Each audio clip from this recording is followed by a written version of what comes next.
Okay.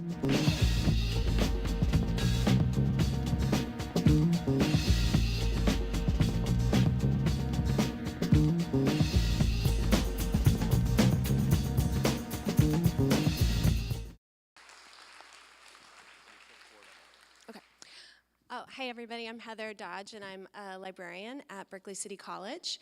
And I just want to resonate a couple things that Corey said in closing when he was speaking, and he talked a little bit about the idea that access is really important to equity.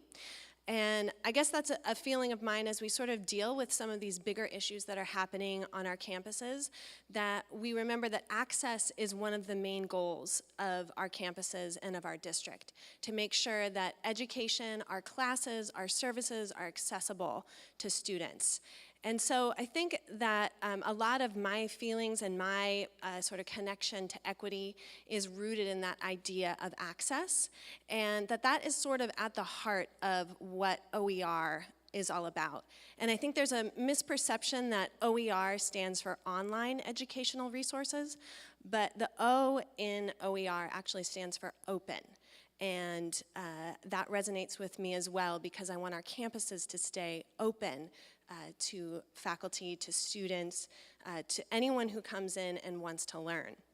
So sort of a general definition of OER is that OER materials are materials that you can find in the public domain or that are licensed through a Creative Commons license that are allowed to be reused and repurposed and remixed and adapted for your classes for free. So a lot of people think of them as being free textbooks, and sometimes that's what it is, but other times it might be using videos from Khan Academy, or it might be finding an openly licensed or a public domain book and using that in your class in lieu of using a traditional textbook. So I came to BCC. This is the first community college I'd worked at about 6 years ago, and I was very naive about the costs of textbooks for students. So I started doing some research when I found out about OER, because Jenny and I were passed along a grant from an administrator, and this administrator said, I think you guys would be kind of interesting to lead this because it has to do with books. And so I started doing a little bit of research about the cost of textbooks for students, and I just want to get a show of hands. How many people think for the average nationwide community college student that a college student pays about $500 a year for their textbooks? And this is for full-time students. Okay, you guys are not as naive as I was. Okay, how about between 500 and 1,000? Okay, yeah, that's pretty good. Okay, how about 1,000 and 1,500? Raise your hand. Okay, yeah. So actually, an average full-time student pays about $1,400 for their textbooks in a year. And this is interesting because it is about $200 to $300 more than a student pays at a four-year private or public institution. So community college students are actually, on a national average, paying more for their books than for those that are in a private school or in a four-year. I'm a librarian, so I have a citation down at the bottom here, and I got that information from the IPEDS data. So I really was finding that textbook costs were feeding the equity gap, and I was seeing this on a day-to-day basis in the library. One day I went to our student worker who was working at the circulation desk, and I saw she had just a handmade list of student emails and phone numbers, and I said, oh, what's this? And she said, these are students that are waiting for a textbook, and I'm gonna call them when the textbook comes back in because they're all trying to study for a test, and we only have 4 copies of this textbook, and they're all checked out. So I started doing a little bit more investigation and found that students were sometimes waiting hours for textbooks to come back into the library, and that there was a direct correlation between the cost of textbooks and the amount of times that they circulated in the library. So that was very disturbing to me because it indicated that students were desperate and needing these materials, and many of them were likely not purchasing textbooks and relying on a library copy to get through their classes. Another thing that was interesting is as I took over as department chair, I found that we were spending about 1/3 of our budget every year, 1/3 of our books budget, refreshing textbooks, and that is not traditional for most academic libraries. Most academic libraries don't purchase textbooks as part of their collection development policy, but it's really integral to ours because our students need access to those resources. So I started feeling like, wow, what is this whole textbook issue? And what I found is that from 1977 to 2015, textbooks have risen, the cost has risen over 1,000%. That's 3 times the national or the inflation level, and more than any other consumer product. And that about 2/3 of students do not purchase textbooks for a class because of the cost. So this is adapted from another slide presentation, and I don't like actually citing slide presentations, but that's just my pet peeve. So my beginnings of OER really began in this idea of equity and access.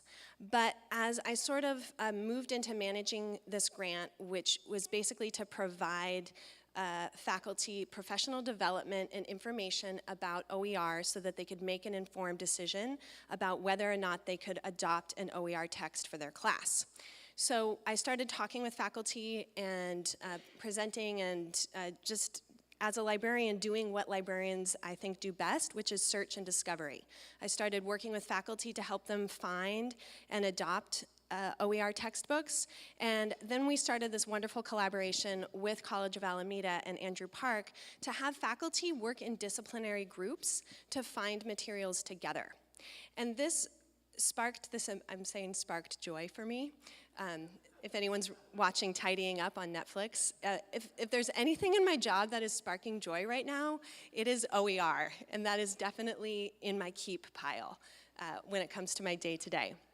So when I started seeing faculty work together, it was this amazing moment where I realized that not only were we meeting students in terms of their needs around equity, but we were also forging new paths for new pedagogies and new ways of presenting materials to students. So it was sort of this nice collaboration that we were able to form. I think that was an unexpected piece in terms of my experience, and I think some of my other colleagues' experiences as well, was just how wonderful it was to be able to work collaboratively on content, on how we present materials to students. And the other thing that's fun and interesting about OER is, unlike a traditional textbook, let's say you have some of those homogeneous examples or test questions that you don't feel quite resonate with your students, similar to what Corey presented just before. The example I thought he presented was really good. You can take that out. Let's say there's an image that is a representation of a family that doesn't look like the families you know that our students have. You can take that image out and find a new image and replace it. If you're reading through a chapter and you don't like the examples that they're giving, with OER materials, for the most part, you can take that example out and you can put your own example in. You can also remix materials. So let's say that you don't like how one chapter of a textbook presents a certain concept. You can take that chapter out and put in a different chapter or write your own. So it's been this amazing way of building and creating new materials. So I don't want to speak too much more about it. I'm going to show a really short video with some of the faculty perspectives. So you'll see some faces that you recognize here. These are faculty that have either adopted low cost, zero textbook cost, or OER materials. And they're going to speak a little bit about that. I'm Daniel Najar. I teach math. I've been here 12 years. My name is Jennifer Fowler. I teach communication. I'm Vancing Nguyen. I teach math. My name is Melina Berseman. I'm a psychology instructor. My name is Maria Guzman, and I teach art history. My name is Andrew Park. I teach physics. I'm Charlotte Lee, and I teach political science and global studies. My name is Katie Bowe, and I teach geography. My name is Ben, and I teach physics. My name is Trish Nelson, and I teach English. I use an online text at a website called OLI. The text was designed by the Carnegie Foundation. For my cultural class, for example, I use an e-text that was developed from a professor out of Cal State Northridge. OpenText has a textbook called University Physics. which matches the topics perfectly. I didn't find a single textbook where I liked all of the chapters. And so what I did is I curated my material, which was great. They were reading all the material that I thought was relevant and interesting. Students not being able to afford a textbook really goes out the window when I have OER. The flexibility.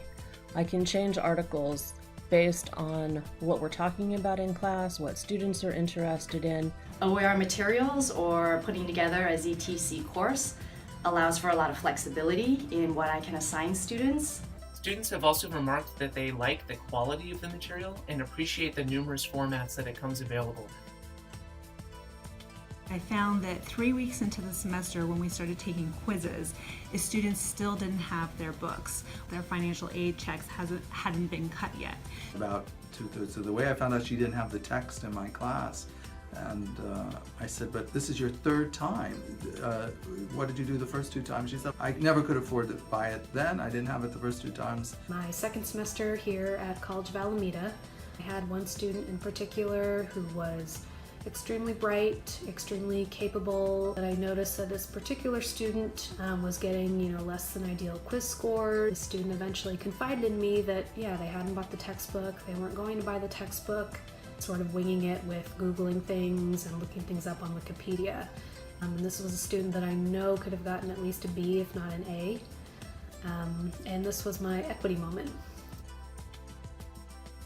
Writing quiz questions or taking quiz questions from different test banks and activities, that was challenging because I was used to, quite honestly, having the publisher provide that information to me, having to gather all of that assessment material on my own. That was very, very time consuming.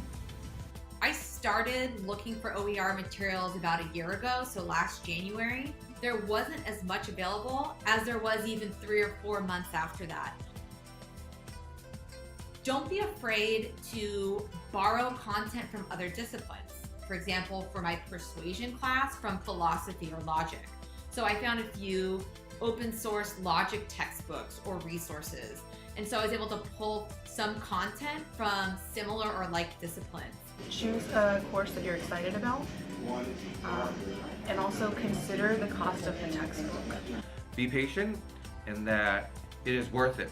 That whatever time that you need to put, whatever slight issues that might come up, it'll all be worth it. I would say students are really appreciative of courses that are ZTC. They love it when they can download materials from the internet, or if it's an OER textbook, that they can get it at zero cost. Just dive in and try it. You can simply select one chunk of your course material and adopt OER for that. I think that you'll find it challenging, fun, and a great way to engage students. Okay, I'm going to have Jenny Yap, another librarian from BCC, come up and talk a little bit about the impact that we've made as a district so far for students. Hi, everybody. Can I give a shout out to Andrew Park, who actually created that video? He edited, filmed a lot of people. And I also want to put a plug in for a workshop that Andrew is leading at, I think after the session at 11 o'clock. So he's going to continue talking about the OER conversation. A lot of other OER folks will be there as well. So I wanted to show you some of the impact that our work in OER has had on the district so far.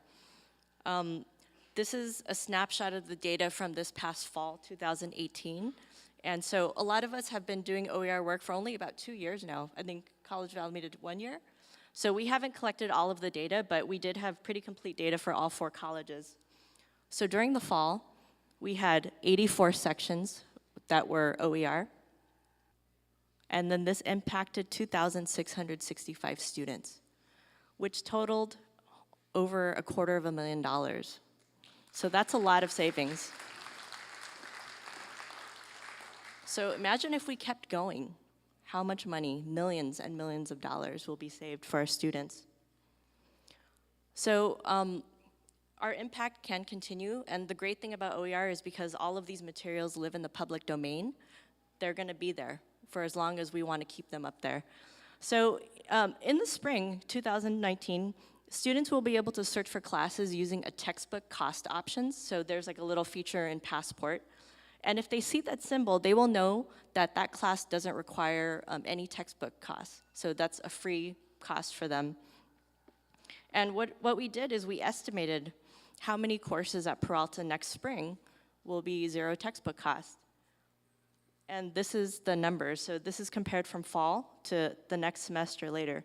Now, a lot of these courses that are going to be zero textbook costs are actually OER as well. So that's a slight difference. OER is open educational resources. Zero textbook costs is anything else that's free. But I think what's important to me about this is a lot of our conversations about OER when we started a few years ago has really laid the groundwork for a bigger movement towards zero textbook costs and lowering textbook costs in general. So when Heather and I started, we started, talking about how much it costs for students and, what a barrier that was and what we experienced in the library. And that got a lot of faculty interested. So we had a lot of folks approach us and say, I want to find an OER book for my course. I'm looking at you, Jenny Goff, because I haven't been able to find an ASL one yet, but hopefully it'll happen soon. Yeah. So, we've been looking, as Heather said, for other OER texts, and we've been getting really good at it, but more and more stuff is coming out there. And all of us at the district are actually contributing to that. So there's some folks at College of Alameda and at BCC who are creating their own open source textbooks that they're going to share with, all of the community colleges out there. So what's great about OER is it's also a really great community as well. All 4 colleges were able to do this work through special grants, and we all know that grants will eventually end. So I think it's really important that we start to institutionalize OER work at PCCD, because when those grants dry up, I'm sort of like, oh no, how are we gonna do more OER work if I have to do all my librarian work? And it'll be hard, but if we can get some help from the district, we can make that more possible. So some of our biggest supporters in our OER work have been faculty who teach online. So a lot of faculty really love OER because they can import a lot of book chapters into Canvas, and students will have that book from day one. So we've been talking about addressing equity through textbook costs, but the District Office of Distance Ed will talk about it through the lens of the equity rubric. So I'd like to introduce Inger Stark and Chelsea Cohen. For those of you who don't know us, my name is Inger Stark, and I'm the District Distance Education Coordinator. I'm also a faculty in sociology at Laney College. And Chelsea Cohen is the Distance Ed Coordinator here at Laney College, and she's faculty in English as a second language. Okay, so Scott asked us to give you a very fast introduction to the Peralta Equity Rubric. So I'm going to tell you just quickly how it came into existence, and then Chelsea's going to give you an example of how it can be used. So the equity rubric grew out of an initiative at the district office where the DE committee, which I have been chair for a couple of years and hope not to be for much longer, by the way, made a commitment a few years ago that if this district wants to grow online education, which it does, all 4 colleges do, there's a big need for online education, and that we shouldn't do that without attending to what we know to be opportunity gaps that exist between face-to-face classes and online environments. So the numbers up here are numbers that were pulled from spring semester. And what we know is that the general student population in Peralta, and this is the top numbers are for all of Peralta, that students in this district pass classes at a rate of 68% in face-to-face classes. In all of the online classes, they pass at only 65%. Now, I will tell you that that disparity is actually better than it is across many community colleges in the state. So overall, Peralta is doing better, but it's not good and it's not acceptable. So the Distance Ed Committee looked at a number of the data that were demonstrating that disproportionately impacted student populations were unevenly being affected in online environments. And that if Peralta wants to grow online education, we must figure out how to structure and build in systems to support all of our students so that everybody succeeds and passes the classes that they want to at the same rate. So that was our goal. One of the initiatives, will you switch to the next slide, or am I supposed to do that? Yeah. was to design a program, our own unique teaching program, which we call the Online Equity Program, where faculty, staff, or administrators can go through a 6-week training and learn about the kinds of interventions in an online environment that actually change those numbers and bring all students closer to passing classes at the same rate. One of the assignments was for people to design sort of an equity module and talk about what can they do in their courses in order to improve the way that they serve students. We built a rubric for that assignment, and then one day, actually, Chelsea looked at me and said, we should turn this into a rubric for the whole class, for all of classes. And so what we did was we designed the rubric that hopefully you have in your hands as a rubric initially for online classes, but as Corey told you, it can really be used for all aspects of an educational institution. All 8 of the criteria can be, and we would argue should be used as we set up technology and students have access to technology. As we design and set up all of the contact points for students, the support, all the way from welcome centers, all the way to admissions and records, granting them their transcripts. And in pedagogy. So the next slide. So what we did is we built the rubric. This is based on research-based interventions, not anecdotal, gee, this would be fun, we think this might work. What we built the 8 criteria based on research-proven interventions that close those opportunity gaps so that disproportionately impacted students have the opportunities to experience education in all of its ways, in ways that bring them across the finish line and they pass their classes at the same rates as the general student population. What have I forgotten to say? Oh, part of the reason we built the rubric was because talking about these things isn't enough, and we wanted to create a tool that could be used in the hands of administrators, staff, and faculty as a way to sort of see and hold themselves accountable to the criteria. So the rubric has been, we've presented it as a team. Corey was part of our team. Chelsea's been part of the team. We presented it last June in Anaheim at the Online Teaching Conference. We presented it in November at the Online Learning Consortium in Florida. Chelsea's presenting it at one of the At One First Fridays in February, so if you want to learn more about it, you could do that. And I'm presenting it to the OEI Equity Work Group in 2 weeks. And I don't say that to boast about it, I say that to tell you that we really believe this is an opportunity for our district to lead the way in structuring in the way we design our support for students, our technology, and our pedagogy in a really innovative way that gets closer to being an equitable institution. I want to tell you that the rubric that you have in your hands was originally designed by a small group of people, but I want to let you know that it was designed by classified staff. Alex Hernandez, who is the lead tech on our help desk at the district, and Srijana Tumu, who is, as many of you know, the wizard of our learning management systems, formerly Moodle and now Canvas, and Chelsea and the consultant Kevin Kelly that we worked with as well. Is that good? Okay, so Chelsea is going to show you a very small snapshot of what it might look like. She's going to focus on the pedagogy portion of it and show you a quick example of how this could bring innovation, equitable innovation into your teaching. I also want to let you know you'll tell them about the workshop. Okay. Yeah, here, switch. Oh. Okay. Is this going to stay? Hello? Can you hear me? Okay.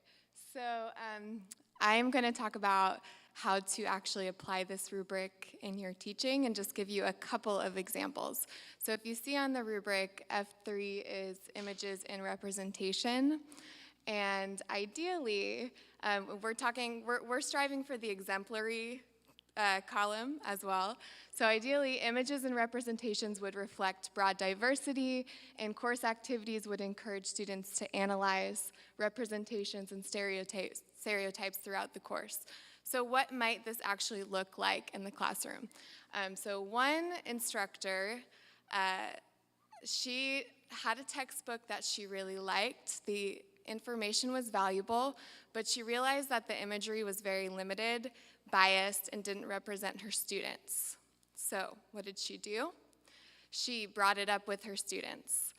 She mentioned that it made her feel really uncomfortable, the images themselves, and then she facilitated a dialogue around imagery and how students might have experienced this in other classes, but also outside in the world, in media, etc. And after this, she encouraged her students to then write letters to the publisher and express why inclusivity mattered to them. So this was an example of F3 and an exemplary example. Also, kind of in conjunction with what Heather was saying, if you're using an open source text, you could have your students actually change the images themselves so that it reflected the students in the classroom. So that's just one example, and I'm going to share one more. Is Anna Cortuzio in the house? Okay, my colleague Anna actually developed this activity, and it's quite popular now. This addresses diversity and inclusion in the rubric, which states, course content, activities, and instructor statements consistently demonstrate that diversity is valued in the course. So what might that look like? So this activity is an icebreaker. Anna creates a Google map for the entire class, and she asks students to place a pin where they come from and add some pictures or video, and then a couple of interesting or unique facts about their hometowns. And after that, students are then asked to take a little tour of the world and engage in dialogue with each other about where they come from, if they have questions, if they have anything in common with each other. And so this really facilitates connection between the students and clearly expresses that all students' unique lived experiences are valued in the course. And do you think, Anna teaches ESOL like I do, do you think this can only be done in an ESOL class? It could be done in any discipline. A math teacher mentioned that they might have their students do the same exact activity, but just shift the question a little bit. How has math been used in your upbringing or in your unique culture? And yeah, people still will come from many diverse areas. In our classes, they really do come from all over the world. So that's it. Do you want to switch to the next slide? If you're interested in kind of delving deeper into this rubric with us, at 11 o'clock, we're going to be talking about it in F202 and helping you develop more activities and talking about how you can apply this in your teaching, but also how we can apply it in our student services and in our IT as well. And tomorrow, next slide, there will be repeat sessions at Merritt and at Laney, and you can also contact your Canvas DE coordinator if you want to learn more or check out our DE website through the district. So I think that's all. The only other thing I wanted to say in closing again is that while this grew out of distance ed, it's applicable to all aspects of our institution. All of the things on the rubric are completely relevant for face-to-face teachers and face-to-face classrooms, hybrid, in student services, and the implementation of technology. The only other thing I want to say is I know Corey had to leave, but I just wanted to tell you again what an unbelievable opportunity we've had to hear from that young man. He has seen this district from so many visions, and he was integrally involved in recommending not only changes to the rubric and even changes in the language in rubric, but he was part of helping us roll it out. He had hoped to begin this semester at UC Berkeley, continuing his employment at Peralta, but he was released in December because of the problems with short-term temporary employees, and he didn't learn that till December. So he was very gracious to come today, and I just wanted again to, even though he's not here, to publicly thank him for the input that he's had as our district, as part of the Black Student Union, as part of the Associated Students, as a trustee, as a student, and he was unbelievably valuable to us in the distance education team. So thank you again, Corey.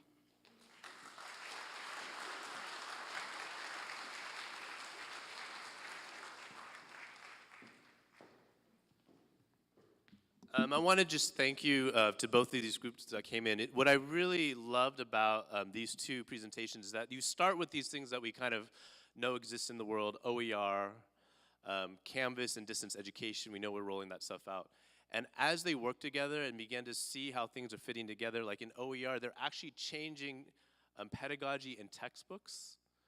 In distance education, they went from building or helping kind of roll out Canvas to developing an equity rubric that looks like not just at online classes, but face-to-face classes and other materials.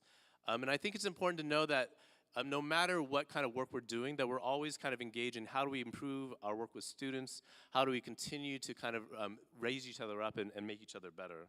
And so I really want to appreciate them for coming up to speak. Some of them, I know it's hard to come up here, and I want to, if you look at all the workshops, the hope is that people who are doing the work in the field will eventually come up here and share the work and that we can honor that work. So last, I just want to say thank you, and let's honor the work that they've done and all their colleagues that have put it together. Thank you.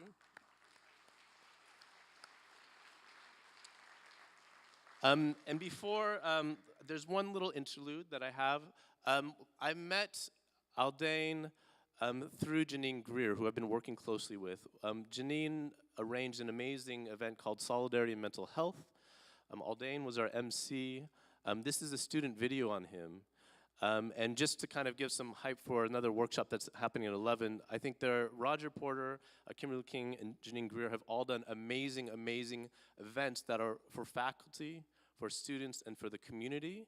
And they're going to debrief a little bit about what that's like. And I just wanted to introduce this little video, partially because it's student-made, and it's about a student, just to hear the story before we go into the Chancellor's address.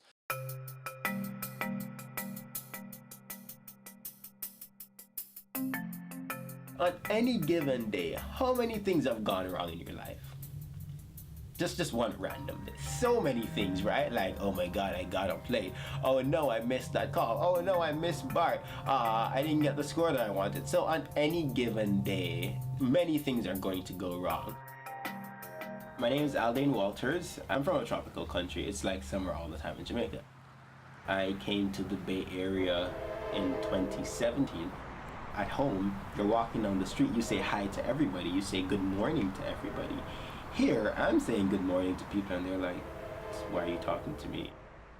In my first few months here, quite honestly, I felt super lonely because I have no family here. So I was, it was kind of sad because, again, there's that difference between how we interact in my culture and how we just talk to strangers. But here, that's not really a thing. You stick to your own crew, you mind your own business, you move from one task to the other. So it was kind of difficult breaking through that. It's a lot. School started and I was just sinking. I was just like, what's going on? And I was feeling stressed and pressured. Being an international student, trying to survive here in the US, I got to make sure I passed these classes because we pay over 5 times. It's about 7 times in terms of tuition. And then I'm thinking, oh, I need to go to that part-time job on campus so I can make some money to eat. I'm thinking about all of these issues and not necessarily my mental health. I had to just understand that, yeah, I'm new to this space. It's a thing. Yes, people are different here than I'm used to. It's a thing. And get over that anxiety first. Secondly, one of the main things that has helped me is finding a community of people that I can rally around. So I go to church here, so I have a great church community. So if you can find like a community of friends or family to just wrap around, that would be great. And I guess the third thing would be there is so much happening here in the Bay Area, so many resources available for different things. Like for instance, if I needed to talk to somebody to get over that anxiety, I could go to the wellness center or go to a counselor and try something new, just see what's out there. So I guess those are the things that helped me to overcome just the newness of the Bay Area. When I mention the wellness center to people, lots of BCC students are like, what? We have that? Where is that, man? Oh, it's down the street. Breathe in. I'm in charge of the operation at the BCC Food Pantry and I guess main food insecurity ambassador there. Free food, Berkeley City College students, faculty, and staff. Many people just cannot afford to live in the Bay Area, and I think it helps not only local students but international students, and it does not only help physically but it helps mentally, as students no longer have to be completely concerned with food security or what they're going to eat for that week. So, disclaimer, I am not a mental health professional, okay? I'm just a youth who hangs out around conscious people and who likes to observe the world. You know what? If you see me and you want to talk to me, yes, I'm totally open to, just having conversations. I have conversations all the time.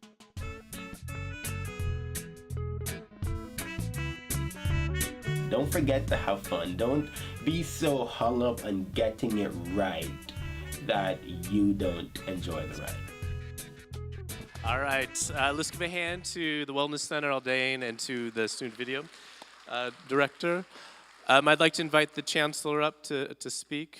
Just so you know, Aldain, also, I just walked into the international office and there he was. And he greeted me with the same kind of energy that he has in the video, and it's amazing to meet him. He has a radio show also, so he's gonna be broadcasting stuff and hopefully you'll have a chance to catch him. Without further ado, I'd like to introduce the Chancellor for his Chancellor address, Joel Guerre. So I have been reading a lot about the civil rights movement, especially the writings of an icon of the civil rights movement, Ambassador Andrew Young. And this week, I read about boycotts and protests. And one of the things that he said is if boycotts are targeted to specific injustices, they almost always work. But you shouldn't boycott before you attempt to communicate. The nonviolence mantra is investigation, negotiation, demonstration, or boycotts, or marches, or turning your back, and finally, reconciliation. Investigation, negotiation, demonstration, and finally, reconciliation. You have to do all four to make it work, Andrew Young, former ambassador of the UN. So I hope that the boycott was good. I hope that we can do negotiation, communication, and reconciliation. Welcome to Flex. I'm glad that we are here. Happy New Year 2019.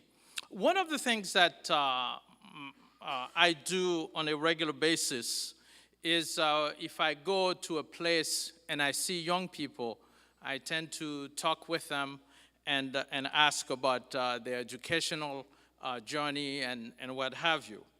And one of these days, I was at a restaurant and we had a very excellent waitress. And so we started asking her about education. I'm going to ask her to come forward and deliver a special message. As Jasmine, please come forward, Jasmine Bravo. When I started talking to Jasmine Bravo, she shared a story with me that I felt was extremely important for all of you to hear, and here she is.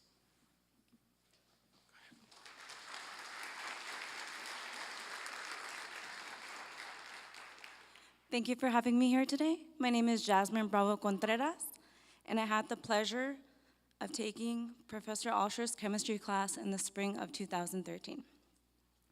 By pleasure, I mean that I walked into that classroom scared, cold, just like I am right now. College-level chemistry had a reputation for being brutally difficult. I knew that for me, this was going to be the first truly challenging class of my college career. And I was really dreading it. I remember Miss Alsher telling everyone that the class would be difficult from the first day. And let me tell you, she was right. I seemed to have a significant problem with significant figures. That's a chemistry joke. Up until that point, I had never attended a professor's office hours because the professors I had before were just not that approachable. But Miss Alsher, she was completely different. She was sweet, genuine, positive, quirky, and just so easy to talk to. Obviously, I wasn't the only one that thought so, because she always had this long, new iPhone-style types of lines.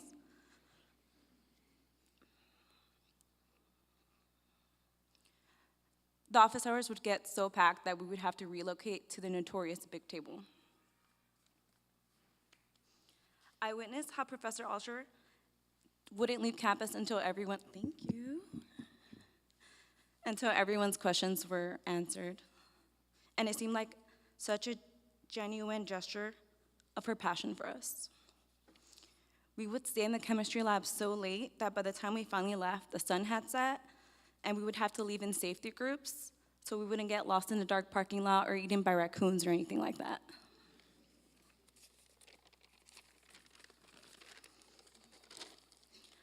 But not only was she there for me academically, she also provided me with the emotional support in my personal life outside of school. I could apply what I had learned from her even outside of the classroom, which I think is the greatest compliment that I can give her. It might sound like a cliche, but the good teachers really do advise you beyond the subjects that they educate. From early on, Miss Alsher helped me squash my fears. There would be no fires. Okay, I did start one fire. She acknowledged the difficulty of the course and was committed to doing the very thing she does so well, teaching. And she did it with saintly patience, good humor, and she never imposed her ego on the class. This woman is a perfect example of how to transform the challenging and often impersonal world of academia into something as relatable and human as it is intellectual. Not only was Pinar available for her students, she somehow managed time to help save the planet. She helps organize Peralta's annual EcoFest Sustainability Festival. She also encourages all of her students to lead a more sustainable lifestyle and be conscious about how our actions affect the planet. She cares about us and our future. Not every professor does, or at least they aren't good as showing it with passion and personal sacrifice as she does. Many former students of Pinar I have talked to agree that our experiences in her class have left positive impacts on us. Not only are we masters of stoichiometry and thermodynamics, she encourages how to be better students and even better people. What I learned in her class helped me succeed when I transferred to UC Santa Cruz and helped me earn my Bachelor's of Science in Biology.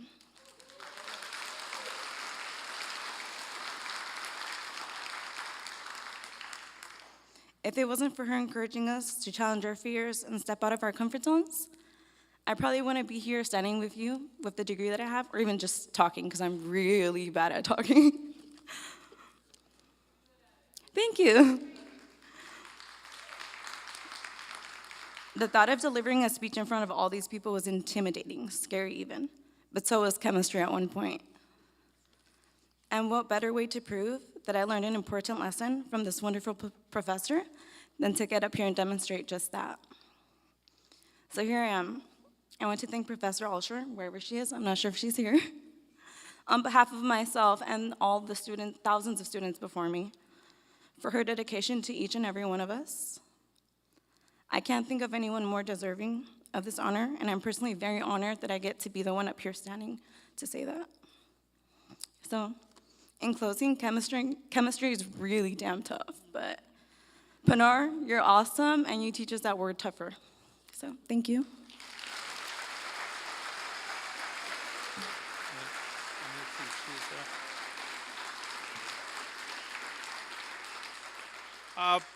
Pinar, are you here? We wanted to surprise her, and she surprised us.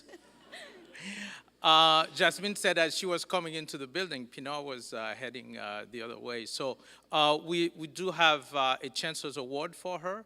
bottle of wine, as well as a $100 gift certificate to Scott's, where she will be served by Jasmine. Yeah. So again, Jasmine, thank you so much. You were outstanding. Thank you.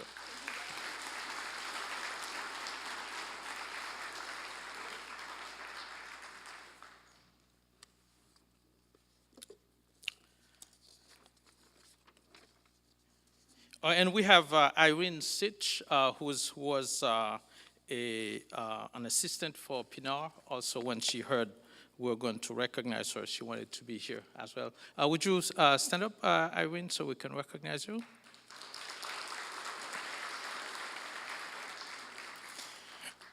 Well, where has the time gone? For me, August 2015 to January 17th, 2019, talked to you a lot about the new Peralta way, respect and encouragement for one another. And to me, there is no other or better way. We must advance. And our students depend on us for a better system. And I think that the example you hear from Jasmine today is a good indication of what we have done and what we need to continue to do and to do a whole lot more of. There have been a lot of calls from many of you for outside folks to come and look at what's going on at Peralta. So we have invited FICMAT. They are supposed to work with us from January to December 2019. We also will have the IEPI, which is organization that's going to help us with enrollment management. And we have the Joint Legislative Auditor that we've also invited. They're exploring what they could do. As we look at the trustees, the officers, the board officers and I, as we looked at what each one will do, they still will not be able to go deep into our finances for us. So we want to also invite a team that would go deeper into our finances and see how things are going with us. I think we owe that clarity to everyone, and we are determined to make it happen.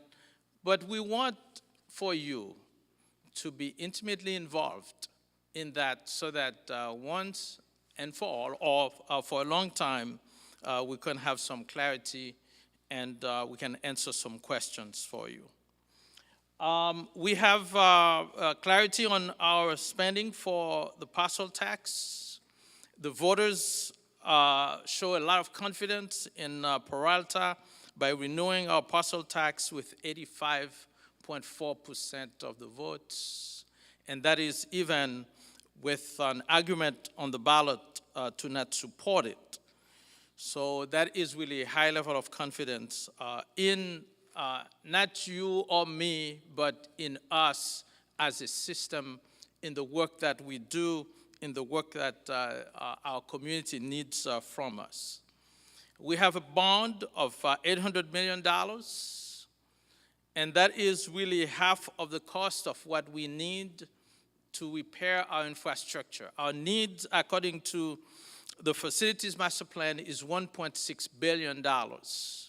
So as we discuss what to do, how much to go after, I said we should go after half of it, and then the voters, 75% of the vote, approved $800 million for us. It's going to be really important. That's why the work of FICMAT and all of that is important. It's going to be important for us to implement the bond in the best way possible so that we can go after the other half of the $1.6 billion, and by showing the community that indeed we can handle those funds. We also have almost $30 million in state facility support for the library at Laney, as well as Child Development Center at Merritt College. And we have a federal support of $3 million, first ever for us, to support the aviation program at the College of Alameda. I think that's really great legacy to provide the best facilities possible for our students. We still have a lot to do. Success of our students, we have great stories, but we have a whole lot more that we can do. We need to continue to work on closing the gap of achievement among different ethnicities.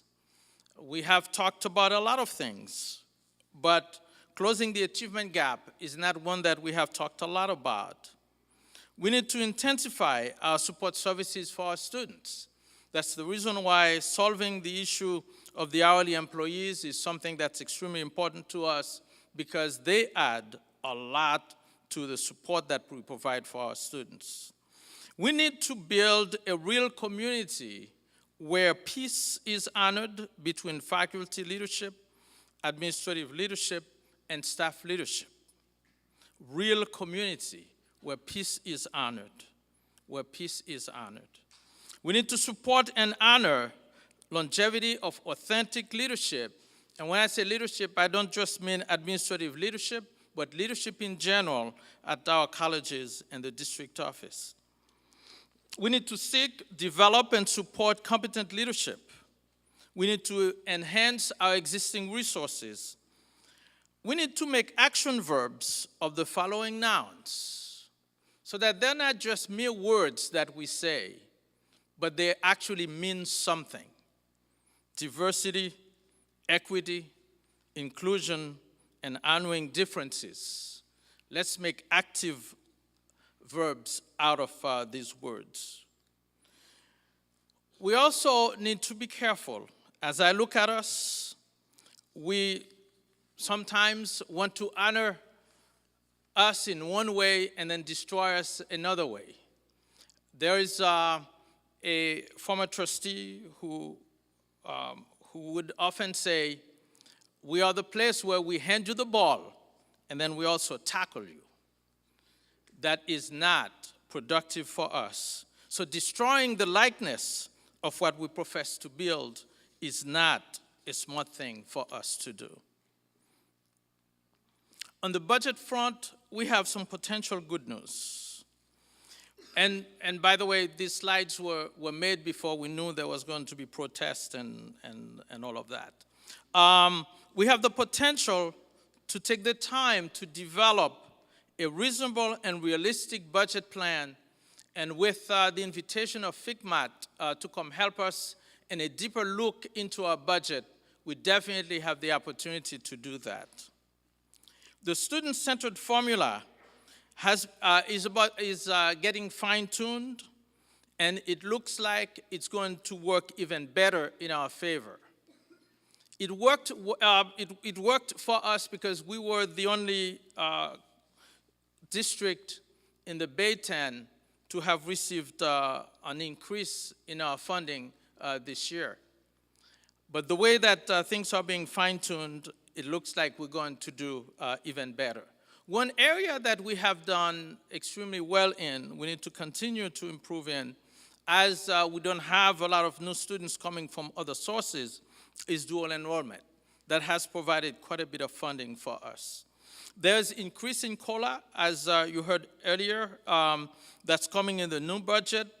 And there's a 3-year average enrollment that is higher than we had expected. And with more accurate MIS data that we have provided to the state, we are seeing an increase in our budget. So we'll have more to share with you. I wanted to make sure that I share this with you as soon as I can, so that we can stop the rumors that are likely to go out once words leak. Now, what does all of that mean going forward? We did project a reduction of $12 million in 5 years to the accreditation agency. It means that we're not going to need to make that cut. Do we have more money to spend? No, but we have less to cut or to find. We still need to maintain good fiscal order by not overspending in some of the areas where we have. We have greater assurance of continued services to our students and employment of our faculty and our staff. So we do have positive momentum moving forward. Hopefully that will result in less negative press for us, because whether or not you want to believe it, the negative press does not help us. We did well with the election. It was really, really scary. We did extremely well, even with the negative press, but let's not do that to ourselves. More freedom to plan for a brighter future for our students is what I am sharing with you. A whole lot more needs to be determined, and we will be sharing all of that with you as we move forward. So I wish you a happy new year. Have a great semester. I will be in touch through CDirect as well as budget forums, and I certainly hope that those who want to see changes will take the opportunity to have real dialogue, because that will be important, not for Joel as an old guy who will not be here for too many years, but for Peralta. Let's look forward. Let's not focus on an individual, because we are mortal. Let's focus on the future of our district, the future of our colleges, ultimately the future of our students who have been entrusted in us. May you have a great semester. Thank you.